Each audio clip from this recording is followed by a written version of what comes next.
Okay, so boys and girls, we're on chapter 13. The title of this chapter is Art and, what is that other word? Accusation. Does anyone know what accusation means? To accuse. It comes from the root word accuse. If I accuse you of something, what am I doing? Blaming it on you? Yeah, I'm kind of blaming something on you. I'm saying you did something. You know, maybe I'm accusing you of taking something, or maybe not being honest about how you completed a homework assignment or a test or something. Maybe I just left a classroom a little while ago and I heard a student come in and they said, so-and-so is taking my answers, is copying my answers. That student was accusing another student of cheating, right? So accusation, it's accusing someone of doing something. So chapter 13, Art and Accusation, let us begin. Mr. Johnson opened and shut his mouth for several seconds without a sound coming out. At last he croaked. Mrs. Hunt, I'm afraid I'm unwell. I'm going home to bed. Will you take charge of this child? Then follow along with us, please. Okay, we'll always stay along to help our fluency. His voice dropped to a mumble like an old man's. Omri just caught the words. Back to their lessons. Then Mr. Johnson let go of Patrick's arm, turned, walked most unsteadily to the door, and put his hand on it and swayed, as if he might fall over. Mr. Johnson, said Mrs. Hunt in a shocked tone, shall I call a taxi? No, I'll be all right. And the headmaster, without looking back, tottered out into the corridor. Tottered is what type of word? Wobbled. A verb. And it's an action word. Good, it's an action word. And give me a synonym. You already gave me one. Wobbled, like very unsteadily, right? They all already said the word unsteadily. Okay, good. Well, exclaimed Mrs. Hunt, whatever have you been doing to that poor man? I love how you're all staying with me. Thank you. Neither of them answered. Omri was staring at Patrick, or rather at his pocket. Patrick's shoulders were heaving, and he was not looking at anybody. Mrs. Hunt was obviously flummoxed. That's a word we haven't used in a while. Does anyone remember what flummoxed means? Shocked. That's partly shock, surprise, and another word that really ties it all together nicely. Confused. Oh. Confused, yes. Well, you'd better go to the toilet and wash your faces, both of you, and then go back to your classrooms as fast as you can toddle, she said in her funny old-fashioned way. Run along. They needed no second telling. Neither of them said a word until they were in the boys' toilet. Patrick went straight to the basin and began running the cold water. He splashed some onto his face, getting his collar soaked. Omri stood watching him. Obviously, he was upset as Omri, if not more so. Once again, Omri felt their friendship trembling on the edge of destruction. He drew a deep breath. You showed him? He said at last in a trembling voice. Patrick said nothing. He dried his face on the roller towel. He was still gasping, the way one does when one's been crying. Give them back to me. Both of them. Patrick reached slowly into his pocket. He put his closed hand backward. Omri looked at his fingers, slowly open. Little Bear and Boone were sitting there, absolutely terrified. They were actually clinging on to each other. Even Little Bear was hiding his face, and they were both trembling. With infinite slowness and care, so as not to frighten them more, Omri took them into his own hand. It's all right, he whispered, bringing them near to his face. Please, it's all right. And then he put them carefully in his pocket and said to Patrick in a low voice, You stupid fool. Patrick turned. His face gave Omri more of a jolt than Mr. Johnson's had. It was white mottled red with swollen eyes. I had to. He would have found my dad. They'd made me tell in the end. Anyhow, he didn't believe in them. He said he was saying things. He just stood there gaping at them. He didn't even touch them. And when they moved, he gave a yell, and then I thought he was going to fall over.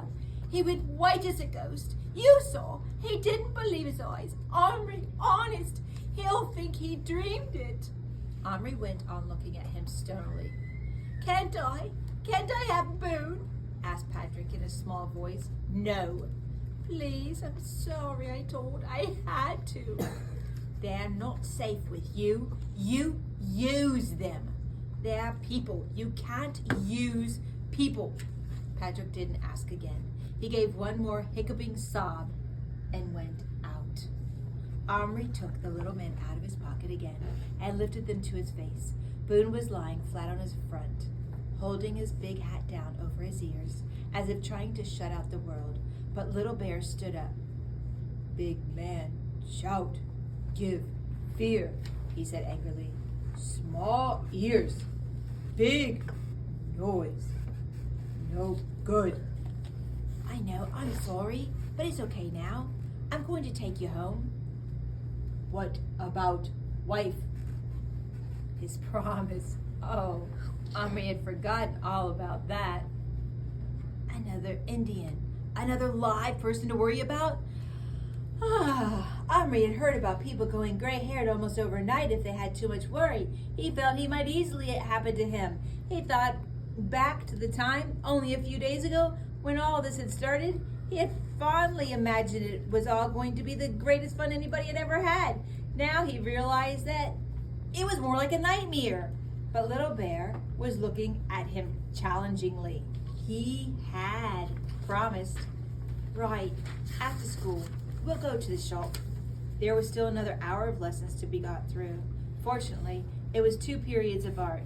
In the art room, you could go away into the corner and even sit with your back turned to the teacher if you liked. Omri went to the farthest and darkest corner. Omri, don't try to draw there, said the art teacher. You're in your own light. It's bad for your eyes.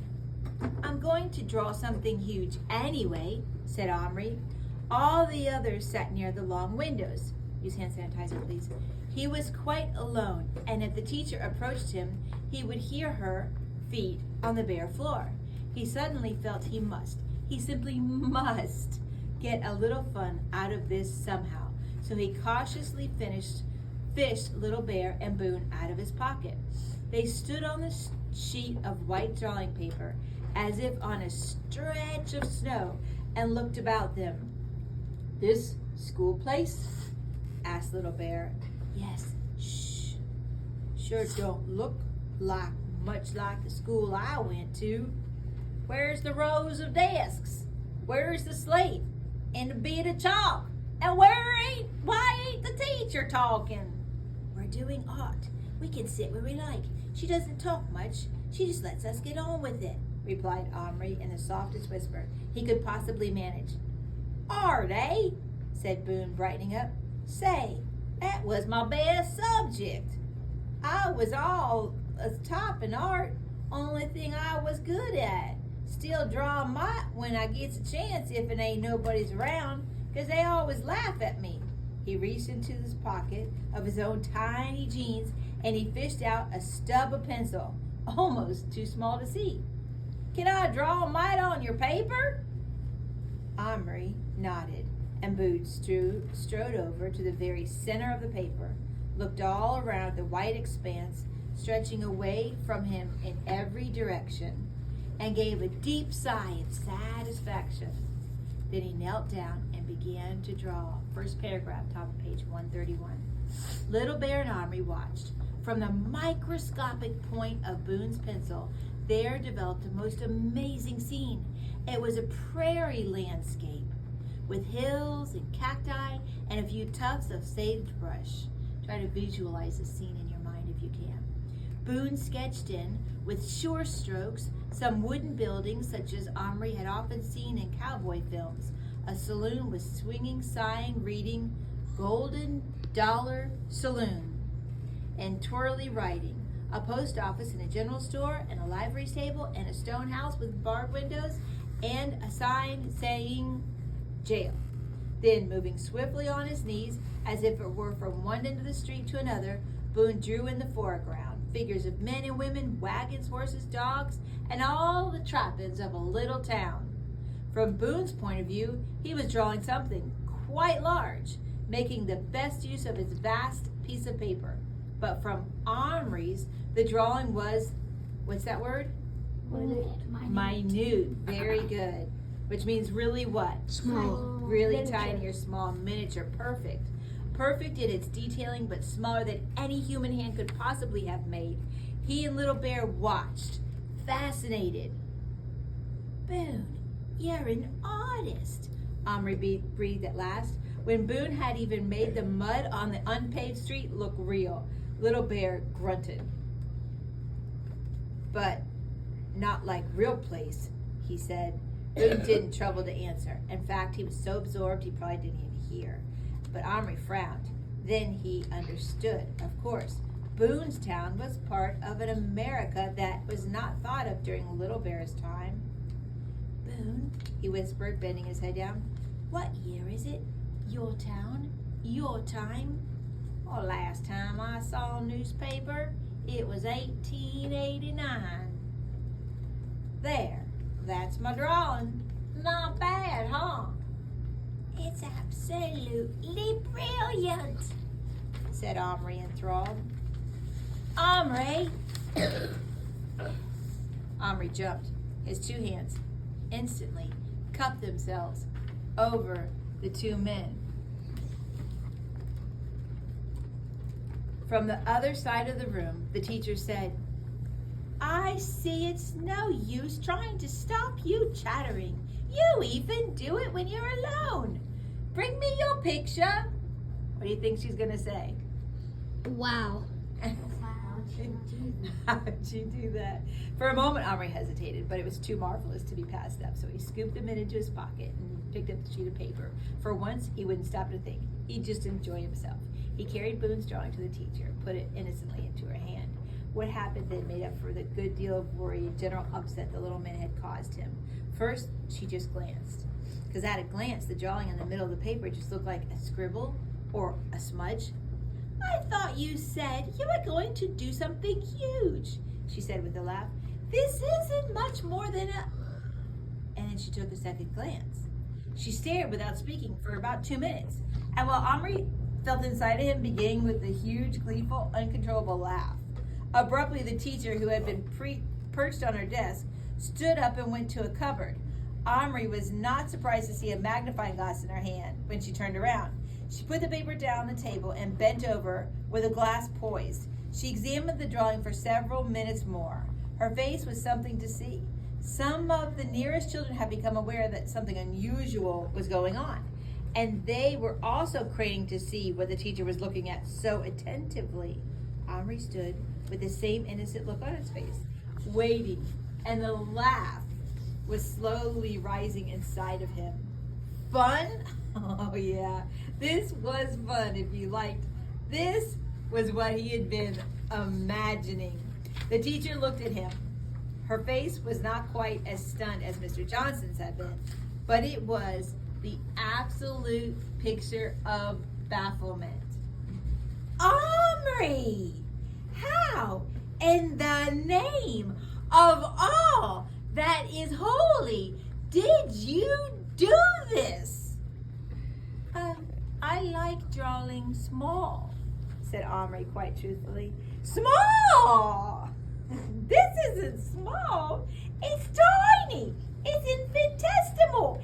It's microscopic. Her voice was rising higher and higher with every word. Several of the other children had now stood up and were crowding around the paper, peering at it in absolute stupefaction.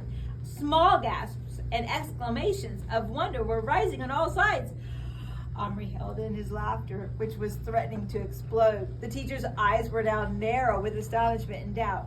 Show me, she said. Show me the pencil that you used. This took Omri aback, but only for a second. Oh, I left it over there. I'll just go over and get it, he said sweetly. And now we're going to pause in between this chapter and do part 2 tomorrow, boys and girls. So we're gonna hold off on art and accusation and split it in half, doing second part for tomorrow.